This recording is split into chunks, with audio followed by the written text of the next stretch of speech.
भाजपा के लोगों को यह लग रहा है कि उपेंद्र कुशवाहा अपनी अलग राग लेकर चलने वाले हैं 2020 के चुनाव की तरह। उपेंद्र कुशवाहा और कुशवाहा समाज की राजनीति बिहार में काफी मजबूत होने जा रही है। वो अब अपने मूल सिद्धांत से भटक चुकी है। जदयू आने वाले वक्त में कुशवाहा नेताओं की कब्रगाह जो बनती जा रही है, उसमें अगला नंबर किसी भी कुशवाहा नेता का हो सकता है। ये बिहार में लवकुश नेताओं को भी एक चुनौती थी। सम्राट चौधरी के पास जो वोट है, उस वोट बैंक की राजनीतिक रजिस्ट्री अब कोई दावा नहीं कर सकता है।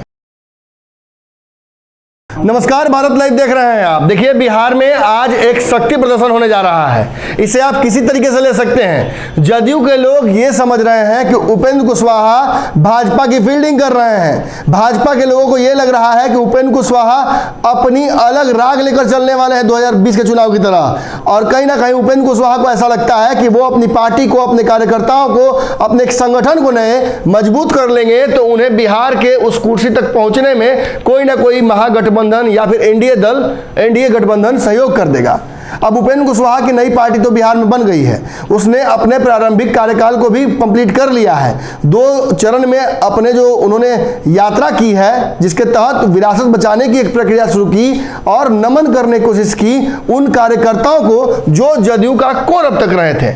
लेकिन ये बात समझनी होगी आपको कि ये वक्त कुशवाहा राजनीति के लिए, लवकुश राजनीति के लिए एक स्वर्णकाल जैसा है, जहां उपेंद्र कुशवाहा एक नई पार्टी बनाकर बिहार में कुशवाहा को अपने पाले में कर रहे हैं। वहीं भाजपा ने कहीं ना कहीं उपेंद्र कुशवाहा के समानांतर बिहार में एक बड़े नेता को खड़ा कर सम्राट चौधरी को बिहार की कमान देकर यह स्पष्ट कर दिया है कि आने वाले वक्त में उपेंद्र कुशवाहा और कुशवाहा समाज की राजनीति बिहार में काफी मजबूत होने जा रही है। खास बात यह है कि नीतीश कुमार की पार्टी जो इस लवकुश राजनीति की मूल पार्टी थी, वो अब अपने मूल सिद्धांत से भटक चुकी है।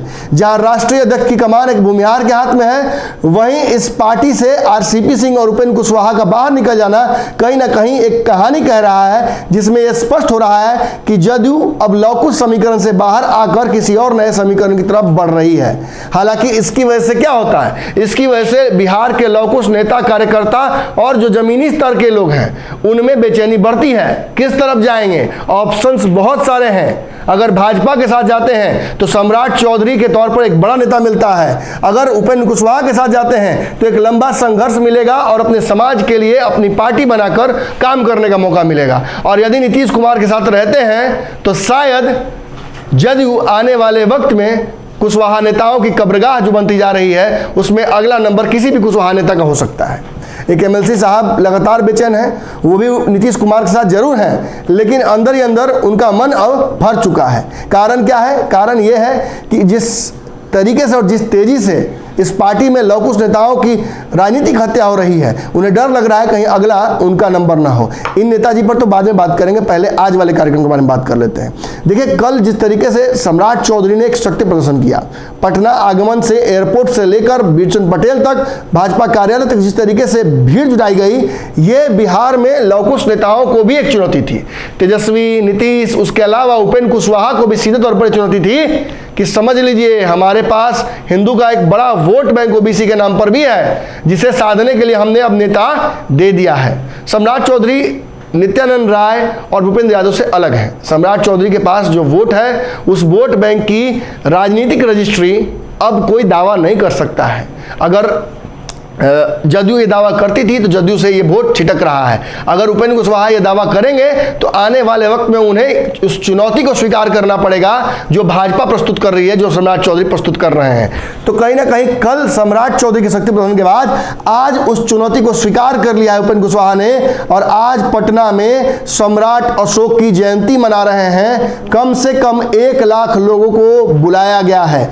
450 गाड़ियां विभिन्न जगहों से चल चुकी, गाड़ियां नहीं, बसेस चल चुकी हैं। कम से कम 1000 गाड़ियां पटना की तरफ कूच कर चुकी हैं। और जिस वक्त आप ये खबर देख रहे हैं, उस वक्त ये जान लीजिए कि पटना में कुशवाहा जनसंख्या एकाएक बढ़ गई है। इसका कारण है पूरे बिहार से जितने भी कृषक समाज के, कुशवाहा समाज के नेता हैं, उन सबको आह्वान किया गया था। कल सम्राट चौधरी के स्वागत में भी जो लोग कुशवाहा समाज के पहुंचे थे वो भी आज के कार्यक्रम के लिए रुक गए हैं। सभी जानना चाहते हैं कि कुशवाहा का सबसे बड़ा नेता कौन, क्या उपेंद्र कुशवाहा सबसे बड़ा नेता है या सम्राट चौधरी ने उनसे वो जगह छीन ली है, या आने वाले समय में जो इन दोनों को नकार कर जदयू एक ऐसा विकल्प पैदा कर सकती है, चाहे उमेश कुशवाहा के तौर पर या आने वाले समय में जयंत राज के तौर पर। इन सभी नेताओं के माध्यम से क्या कुशवाहा नेताओं को, कुशवाहा जनसंख्या को अपने पाले में जदयू कर पाएगी? तो देखिए, जदयू का तो पता नहीं, लेकिन इतना जान लीजिए कि आज सम्राट चौधरी और उपेंद्र कुशवाहा की सीधी भिड़ंत है। ऐसे में कल जो आपने जनसंख्या देखी थी, एक भीड़ देखा था सम्राट चौधरी के पीछे, उनके रथ के पीछे, आज उसके कम से कम 5 गुना भीड़ ज्यादा पटना में जुटाने की कोशिश की जा रही है। 1 लाख कार्यकर्ताओं का दावा है, 1 लाख लोगों की जुटान का दावा है, 1 लाख कुशवाहा का पटना में पहुंचना तय बताया जा रहा है। ऐसे में हमारी नजर लगातार उस पर बनी रहेगी कि आखिर पटना में कितने लोग बढ़े, कितनी जनसंख्या बढ़ी कुशवाहा की। निश्चित तौर पर यह कार्यक्रम एक शक्ति प्रदर्शन है और जवाब है भाजपा का और नीतीश कुमार का कि कहीं ना कहीं आप जो सोच रहे हैं कि कुशवाहा आपके साथ चला जाएगा, तो बिहार का कुशवाहा केवल उपेंद्र कुशवाहा के साथ रहेगा। ऐसा इस कार्यक्रम के माध्यम से उपेंद्र कुशवाहा साबित करना चाहते हैं। अगर ये वीडियो पसंद आई और वह बिहार के राजनीति और बिहारियत से सरोकार रखेनी तो सब्सक्राइब बटन दबा के चैनल के सब्सक्राइब कर ली। ओजे एगो घंटी बा, ओकरा बटन दबा देला से कुल सटीक और मारक खबर रुआ मुफ्त में मिल जाई। अगर रुआ पत्रकारिता के हमनी के नया प्रयोग में सहयोग कर चाहतानी तो ज्वाइन बटन दबा दी। पेटीएम नंबर नोट कर ली 9386816700। धन्यवाद।